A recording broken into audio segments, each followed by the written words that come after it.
আসসালামু আলাইকুম। আমরা এখন আলোচনা করব স্টেরিওকেমিস্ট্রির ফিউমারিক অ্যাসিড এবং ম্যালিক অ্যাসিডের সুস্থিতি নিয়ে। ঠিক আছে, এখানে যে প্রশ্নটা আছে সেটা হচ্ছে ট্রান্স সমাণু সিস সমাণু অপেক্ষা অধিক সুস্থিত।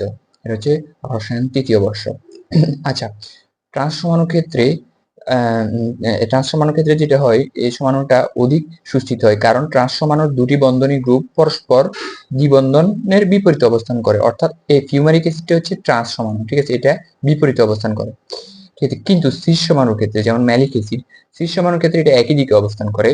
যেহেতু এটা একই দিকে অবস্থান করে, তাই বাকি গ্রুপগুলোর কার্বন কার্বন দ্বিবন্ধনের ক্ষেত্রে একই পাশে ইলেকট্রন অতি নিকটে আসে, ফলে বিকর্ষণ অনুভূত হয়। অর্থাৎ যেহেতু এই দুইটা গ্রুপ একই দিকে আছে, তাই এই দুইটার মধ্যে বিকর্ষণ বল অনুভূত হয়। ঠিক আছে, বিকর্ষণ বল অনুভূত হয়, যা এই সিস সমাণুকে কি করে, অস্থিত করে তোলে। ঠিক আছে, অস্থিত করে তোলে।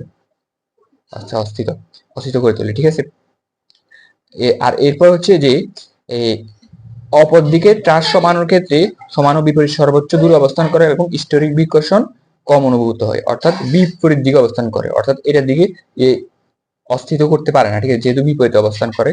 তাই এই এই সমাণুটা অধিক সুস্থিত হয়, অর্থাৎ ফিউমারিক অ্যাসিড অধিক সুস্থিত হয়, অর্থাৎ ট্রান্স সমাণুটা অধিক সুস্থিত হয়।